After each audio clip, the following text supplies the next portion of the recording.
A few years ago, I did a video on whether you should buy a home or an investment property first. Now, back then I talked about house hacking, FHA loans, and even buying multifamily properties and what you should do if you come across any of these types of deals. Today, I'm gonna react to that video. We're gonna talk about what still works, what changed, and how 3 smart investment properties can buy your time back.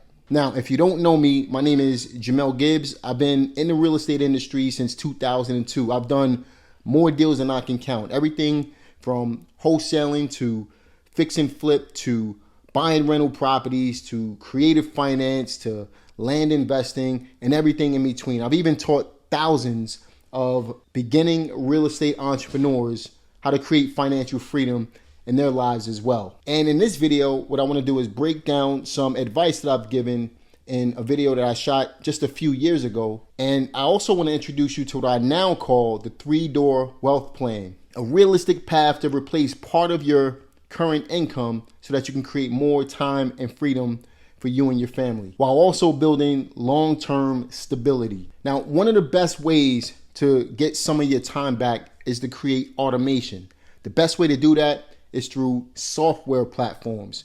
And that's where the sponsor of this video comes in, Baselane. Baselane is an all-in-one real estate investing platform that allows you to track your income, track your expenses, track your cash flow, and everything in between. So when it comes to managing the rental properties that we're gonna talk about in this video, you definitely wanna have a software like Baselane to back you up. And I'm gonna show you how to use Baselane to track cash flow later on in this video. In order to get started with Baselane, all you gotta do is click the link in the description box below. Be sure to sign up right now. And being that you're more than likely a brand new real estate investor if you're watching this video, right now it's time to build the foundation out. The best way to get your foundation started is to have the right pieces in place. And that's where Baselane comes into play. It's a software platform to allow you to automate your business and do things the right way from jump. So again, click the link in the description box, get your Baselane account today, and let's move into the content. Now, one thing I wanna know is I'm not gonna play the entire video all the way through. The video is 18 minutes long. So if you wanna watch the entire video, it's this video that just popped up. I'll link it up in the cards up at the top. I'm gonna link it in the first comment that you see below this video. And I'm also gonna link it in the description box so you guys can check it out. But what I am gonna do is take clips that I think you guys will benefit from, and that's what I'm gonna react to as we go through this particular video. So let's get into the content. So the question is, if you were in the market to purchase a home for the first time, would you buy your primary residence first or an investment property? Now, I really thought that was a really good question because a lot of people have that question as well. Whether you know it or not, maybe you're not asking that question yourself, but in the back of your mind, you're thinking if you should purchase a primary residence or an investment property. And sometimes people just don't have the answer. So I wanted to make sure I provided you with a logical answer that I believe would help everyone watching this video. And I'm sure you guys would agree with that. A lot of people want to get started in investing in real estate, but they really don't know which way to go. So a lot of people come to me and they say, hey, do you think I should buy my own personal home first, or do you think I should buy an investment property? So we're going to talk a little bit about that because I believe that owning a home is definitely, it's a necessity, but I think it's a liability. When you have rental properties, now we're accumulating assets that can change our life. So let's continue to watch this video. So first and foremost, let's backtrack for a moment. When it comes to purchasing your primary residence, most people look at what they call the American dream, and they want to purchase this 3-bedroom, 2-bath property or larger. You know, some of us have larger aspirations of, you know, getting a bigger home. For some people, the American dream can be getting a mansion or something like that. All of us have different goals that we want in our lives. And, you know, whatever that American dream is for you, that's pretty much what you have in the back of your head to go out and pursue and eventually get. But what most people forget is that when you purchase a primary residence, in my humblest opinion, and this is me thinking as an investor, a primary residence is not an asset, it's a liability. The reason why a primary residence is a liability is because you have to come out of your pocket every single month in order to be able to pay for that residence. It's not generating income unless you're using a strategy that we're going to talk about later on in this video, house hacking, where you're literally buying a multi-unit property and having your tenants pay for the property for you. That's a different ball game. So we're going to talk about that. But if you're buying a single family property for your own personal use and you got to work to pay the bills, then you just created a liability for yourself. Now, for some people, that's okay. But if you want to generate wealth, long-term wealth for yourself, then it's going to be much harder to do that when you're coming out of your pocket to pay for your own personal residence. But again, I'm going to tie in later on in this video this new strategy that I want you guys to think about as you're looking to build sustainable wealth for the future. Let's continue to watch the video. Now, here's the reason why your primary residence is a liability. The reason why your primary residence is a liability is primarily because you have to come out of your pockets in order to be able to pay for that primary residence. And that's not to say that having a primary residence is a bad thing, but when you have to come out of your pockets, that means you have to go and produce some income to be able to pay for that primary residence. Now, what if you were able to have a primary residence? Maybe it's not exactly what you want at the time, and I'll share with you exactly how to get that in just a moment, but you were able to live for free while owning a primary residence, and then in due time, you can get the primary residence that you truly want, but you're not paying for that primary residence. That's the way you're supposed to do it. That's the way it should be done if you want to live a free and wealthy lifestyle. And I'm going to share with you exactly how I would do it if I were just getting started. So what exactly would I do if I were just getting started, if I didn't own any? Now, I'll tell you this, my video shooting style from then to now is completely different. I was not necessarily just getting started on camera because I was shooting for years before this, but it's crazy to see the evolution in how I actually shoot videos. Way more comfortable behind the camera, way more comfortable just being myself behind the camera versus right here. I'm not saying I wasn't comfortable. At this time, I was comfortable, but just the video style, my personality comes out a little bit more as I do more videos on YouTube. It's crazy to see it. Property right now, and I wanted to either purchase an investment property or a primary residence. Well, let me tell you exactly what I would do. First and foremost, I would do both at the same time. And this is a method called house hacking. So how does house hacking actually work? Well, when you purchase a primary residence, you can get what's called an FHA loan, which is a government-backed loan, which allows you to put down 3.5% of the purchase price down plus closing costs. And in addition to that, you don't need perfect credit to be able to do this. You can have as low as a 500 credit score and still be able to get a mortgage on a property. So for everybody who thinks that you need perfect credit to get a mortgage, look, you can have as little as a 500 credit score. And that generally means you're going to put down more money. But if you just get that score up a little bit, which I'm going to talk about in just a minute here, but if you just get that score up just a little bit, it's going to make a huge difference from, what you would put down if you had a 500 credit score to a 580 credit score. But you can get your foot in the door. And there's some principles I'm going to talk about right here that you should really pay attention to. Now, there's a little bit of caveat to that. If your score is between 500 and 579, you got to come up with 10% down. So what I encourage each and every single person watching this video, if you don't have good credit, what I encourage you to do is go out and get a minimum, build your credit up to a minimum of 580. Because the moment your credit score hits a 580, you qualify to put down 3.5% on a property, which is significantly less than a 10% down payment. So let's just say for example purposes, if you were looking at a property that was $100,000 and your credit score was a 550, then you would literally have to come up with $10,000 plus closing costs to put down on that property.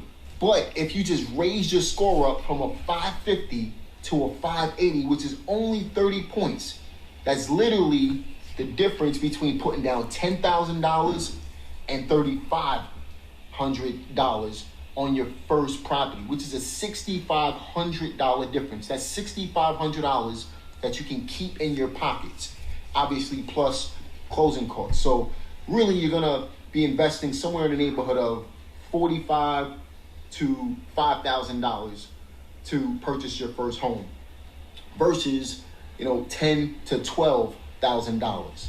All right. So if you just work on your credit just a little bit, right, and you raise your score up to a 580 minimum, you can put down 3.5% on your first investment property. That shows the importance of really having decent credit, right? Even if your credit is not perfect right now.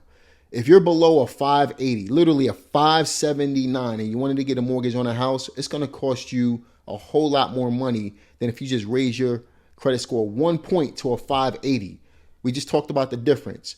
10% down versus 3.5% down is a huge difference. We're talking about on a $100,000 house, and I'm just using that as an example. Not saying that houses are $100,000 everywhere, because obviously the market changed drastically and values went up over the years. But we're talking about the difference between $3,500 down and $10,000 down. We're talking about a difference of, what is that, $6,500 that you can save. So just improving your credit doesn't even have to be perfect, but just making an effort to improve your credit. I don't know what your circumstances are.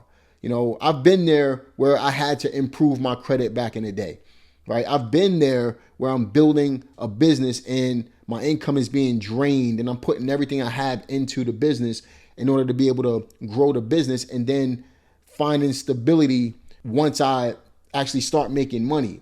I've been there. I understand. I've never had a 9-to-5. And if you have a 9-to-5, that's actually a benefit for you. But the point is, some people, your credit get drained. Some people overuse their credit where, you max out every credit card. I've been there again. But, just paying down on the credit cards a little bit just so that your points can go up some can make a huge difference in how much you can actually save on the property that you're looking to purchase. Let's continue. Now, some other requirements that you need in order to get an FHA loan is it needs to be your primary residence, and you must meet the FHA minimum requirements in order to make this happen. Now I'll tell you this, at the end of the day, they make it really easy for you to become a property owner in America. And if you just follow their guidelines, right? You show proof of income. You have a minimum score of... Let me tell you this. When I first started buying houses, I've always been self-employed. It was extremely difficult for me to be able to purchase properties because I didn't have a W-2. If you have a 9-to-5, this is why I be telling people, don't be so quick to leave your job, because your job is literally your first private money lender. Your job is your first partner. Okay, giving you an example, I can make $300,000 a year, but if I'm writing off too much on my taxes and you're only making $30,000 a year, you'll get a mortgage before I will because I'm writing stuff off on my taxes. Whereas opposed to a bank, they're looking at you and saying this is consistent income that we can rely on, and you're actually showing it on the books. So a bank is more inclined to give somebody with a W-2 a loan before they give a self-employed guy like myself or a business owner like myself a loan, simply because a W-2 employee or a person with a 9-to-5 has verified income. People come to me, they say, hey, I want to quit my job. I want to, do real estate full time. I'm like, do everything you can to keep your job for as long as you can. Let's supplement your income. Think about it that way. And that's exactly what we're going to talk about in this video later on. But let's supplement the income to make sure that you're in a position to leave your job. Don't be so quick to leave your job. Your job is your first private money lender. Your job is your first partner. Use it as much as you can. You might not like having to work there, but so what? Keep it going for as long as you can, especially if you're getting benefits, because being self-employed, being a business owner, you got to pay for your own benefits. You got to pay for your own health coverage. All of this stuff comes out of your pocket, right? So if your job is offering this stuff, utilize it as much as you can until you're in a position where you don't need it anymore. Don't be so quick to leave your job. Stay in your position, but build on top of what you're already doing. A 500, preferably a 580, so you can put down less money, and you ultimately make the property your primary residence for a period of time. You can own any property that you want. So you have a choice at this point, right? You can either... One thing I will say when it comes to house hacking while we're on this topic, if you have a family, it may be more difficult to house hack. I get that. Unless you're buying, let's say in New York City, when I grew up there, we had brownstones, we had different types of properties that allowed you to have, let's say, a duplex unit for yourself. So upstairs, downstairs, that's what we call duplexes in New York City. Outside the city, I get it, and it's phrased differently. But if you had a level for yourself where you had a kitchen, bathroom, maybe one bedroom downstairs, and then another level where you had all your bedrooms, and then on top of that, you have 2 more units or 3 more units, you can still house hack while living comfortably. My uncle has a house like that in Bed-Stuy where he has an upstairs and downstairs unit. It's a townhouse, but then on top of that, he has 2 more units, a 2-bedroom, and I think it's a 3-bedroom, or it may be a 3-bedroom and a 1-bedroom. I'm not 100% sure. I can't remember at this point, but you can find those units in New York City. To me, those make the perfect house hacking opportunities for families. Outside of New York, it's kind of hard to find those types of units where, unless you're in cities like Baltimore or maybe Philadelphia, Chicago, areas like that. Otherwise, it's going to be really hard to find units like that where you're going to have just a basic apartment, maybe a 3-bedroom apartment, but then it's attached to other 2 or 3-bedroom apartments. So it makes it a little more difficult to house hack if you have a family outside of these types of cities that provide those types of units. Purchase a property where it's going to be you and possibly your family living in that property. And it's just your typical bread and butter property, your typical American dream, quote unquote, property where you have the 3-bedroom or 4-bedroom with 2 to 3 bathrooms, sometimes 4 bathrooms in that particular property. Or you can go the other route and you can purchase a property which will be your primary residence as well as an investment property. And that's where I'm going with this in this video. I truly believe that every single person watching this video, if you don't own a property yet, you should really consider what I'm about to say, because this is how you can not only purchase your own property to live in, but also live there for free while also building up some wealth to be able to purchase more properties later on. And I can go into a lot of detail on how, as a single individual, you can purchase up to 10 properties, right? Under your personal name using Fannie Mae requirements. Now, obviously, the requirements change. This is super important. Listen to this part. As you purchase more properties, because you're going to have more debt, but your debt to income ratio has to match what the requirements are in order for you to be able to get more properties over time. But focusing directly on your primary residence, meaning you're actually going to live there, here's what I would do. Rather than purchasing a single family property, I would be looking upwards of a 4-unit property. Because here's the deal. In America, any property between a 1-unit and a 4-unit property. Keep in mind, this is really close to the freedom formula that I'm going to share with you in just a couple of minutes. Listen to this part. Super important. It's really, really close to what I'm talking about on how to create long-term sustainable wealth, financial freedom for your future. Property is considered to be residential real estate, right? And FHA, again, getting a government-backed loan will allow you to purchase any of those properties that fall under the residential category. So what that means is you can purchase a property for your primary residence and still be able to get tenants in the property right along with you, considering you're able to find a 4-unit property to purchase. So this is a common practice in cities like New York, for example, where I'm from. I'm from Brooklyn. Most people that purchase their first property or any property are looking to be able to purchase a property that they live in, as well as a property where they can rent out some units so that other people can help pay their mortgage or pay the entire mortgage for them while they live there. You got that? So what I would personally do is I would use that hybrid approach. That's what we call it, right? A hybrid approach to purchasing a primary residence as well as an investment property at the same time. The same amount of money you're going to put down to purchase a single family property, which will require you to have to come out of your pocket every single month to be able to pay for that property, is the same requirement that you have to purchase a 4-unit property. So I would maximize the amount of units that I would get at one time and purchase a 4-unit property.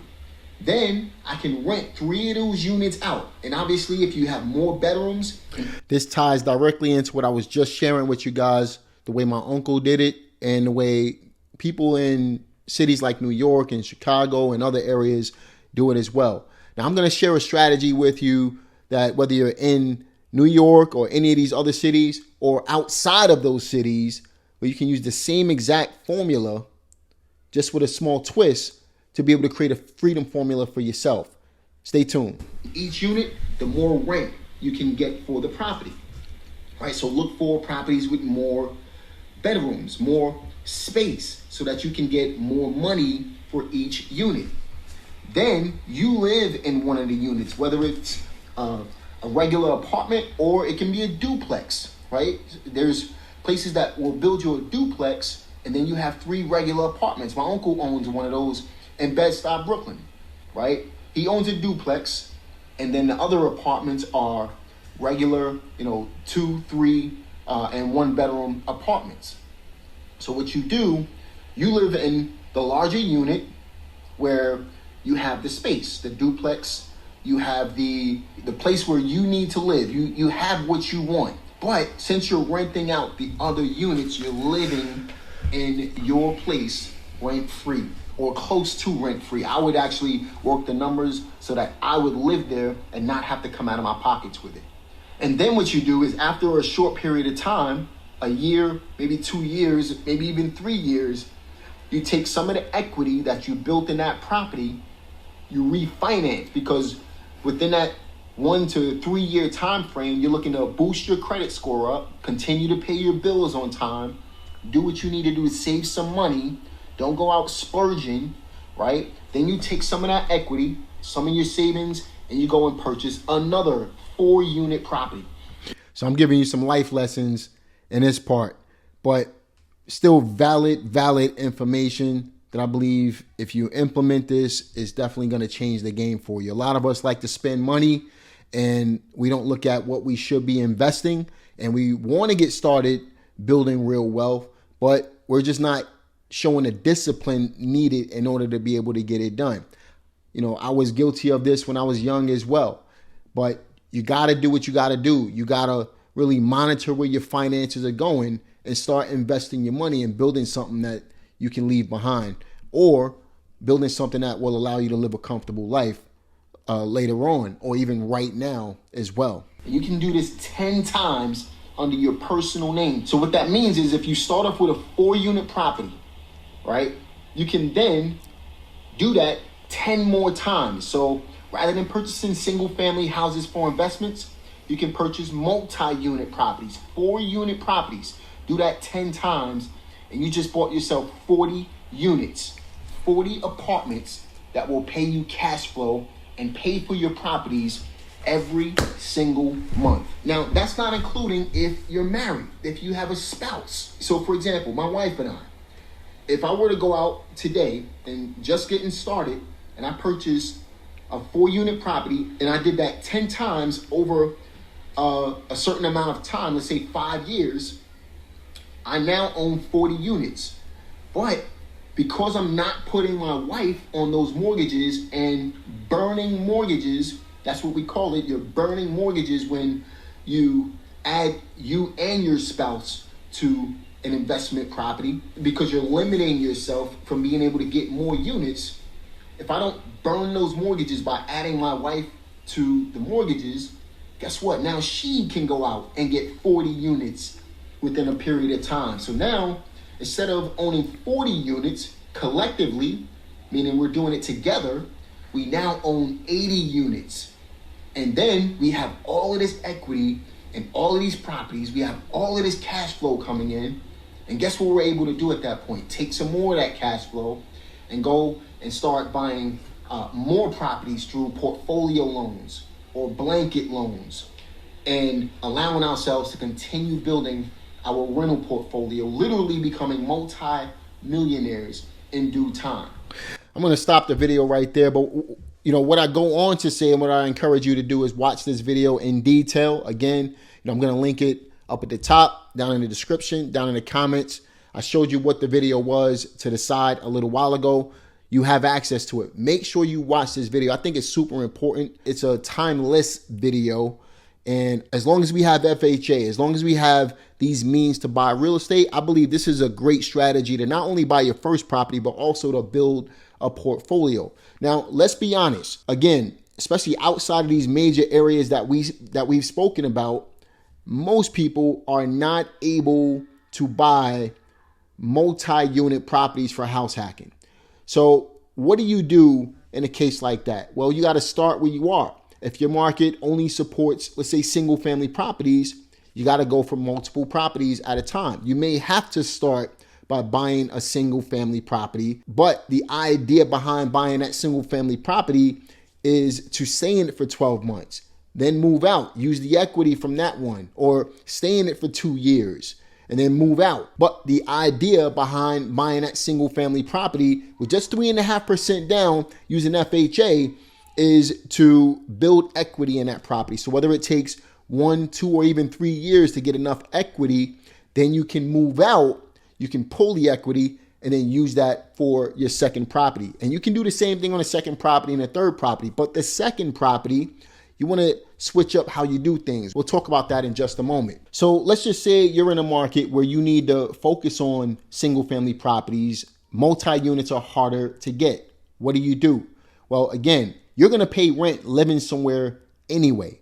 So if you can purchase a house with 3.5% down using FHA, then you can literally pay yourself rather than paying somebody else's mortgage off. And again, you're building up that appreciation. But another way, if you decide not to go the FHA route, is to use creative finance, right? So creative finance, seller financing, taking over somebody else's mortgage. This allows you to get into a property with possibly less money down, if any. I've done hundreds of deals where I put absolutely no money down on these properties. You can do the same thing. If you want to learn more about creative finance, check the cards up at the top. I'll link a video up there for you to check out and get your feet wet with seller financing and creative financing in general. So really, you want to be thinking about buying a single family property if you're outside of these areas that don't provide these ideal house hacking type of opportunities. And you want to use FHA with 3.5% down. You can also go conventional and put 5% down if you want to do that. But ideally, I'd like to see you use seller financing in order to get it done. Honestly, this is going to be your best bet. It's going to be a little tougher to find these deals if you don't know how to market for them the right way. But they're going to provide you with the best opportunities long term because you get to create your own terms on the deals. You don't have to follow and abide by bank rules when it comes to these types of deals. Fast forward, let's just say you find a property, you're able to purchase it, and it's 24 months later since you purchased your property, you move out, and now you can collect $1,500 a month on that 3-bedroom, 2-bath house that you lived in for a couple of years. What do? The next thing you should do is focus on buying a small duplex property with the equity from the initial property. You can buy a duplex. Anywhere between a 2 to 4 unit will fit the bill. And you house hack that one as well. So you live in one unit and you rent out the other unit, or 2 units, or 3 units. So if you buy a quad, let's just say, or a triplex, and you live in one of the units, you're going to have either 2 or 3 more apartments to rent out. If you buy a duplex, you'll have 1 more apartment to rent out. But that's going to help you pay for where you live. So now you have your initial property, which is 1 door, and then you graduate, let's say, into a duplex. Now you have a total of 3 units. Now you live in one and you rent out the other 2. The other 2 are literally close to paying for, if not covering, your entire house bill for where you live at right now. And then what do? You stay in that one for 2 years, maybe 3 years. You let the appreciation grow in both of those properties. Now you have enough money to go out there and buy an additional property for yourself. Now let's just say again, on the first property, you're collecting $1,500 a month. And on your duplex, you're collecting another $800 a month. And let's just say on the duplex, you continue to make your own monthly mortgage payment, but it drops a little bit because now you have some help paying for the property. So let's just say your payment drops from $1,000 a month down to $800 a month. So now you have a little bit of savings. So now you're collecting $1,500 a month on one property, and you're collecting another $800 a month on a second property. So what is that? $2,300 a month coming in. Now let's say after paying the mortgage on the first house, you're still able to walk with $1,300, $1,400 a month after paying for those expenses. That's $1,400 a month that you didn't have before you bought that first and second property. So again, $1,400 a month at this point. Now, fast forward, going back to the appreciation of the first 2 properties. You take the money from the first 2 properties and you buy another multi-unit property or single family. You can Airbnb it. You know, one of my Airbnbs is making close to $4,000 a month. So that's short-term rental. If you want to manage that, you can buy another 2 to 4 unit apartment complex, which is what I recommend, or you can buy a regular single family rental property. Either way, you're able to collect even more rent. Now, let's just say, for example, you were able to buy a single family property, regular rent, and let's match it to the first property. You're able to collect $1,500 a month. Your mortgage is only $1,000 a month. So there's a difference of $500 a month right there. So you go from making $1,400, $1,500 a month up to $2,000 a month. Now let's say instead of buying a single family rental property, you buy a multi-unit property, 2 to 4 units. And let's say you're able to make $500 per door after expenses are being paid. So if it's a 4 unit, that's an additional $2,000 a month on top of the money that you already have. Now, again, if you decided to live in one of the units, it'll drop down $500 to $1,500, but that's still $1,500 extra dollars a month that you have in order to be able to create financial freedom for yourself. So you'll go from $1,500 to $3,000, possibly $3,500, maybe even $4,000 a month, just like that. It takes a little bit of time to get it done, but it's worth it. And it's worth putting your effort into building up these rental units so that you can create that cushion, that comfort for yourself financially. And as I've mentioned, another way to do it is to get a short-term rental. Now, this is obviously going to provide a lot more cash flow for you, but it may take a little more work. So you can literally create another job for yourself if you're not careful with this as well. So what do I recommend? This is a substitute of house hacking. And again, I call it the 3 property freedom formula.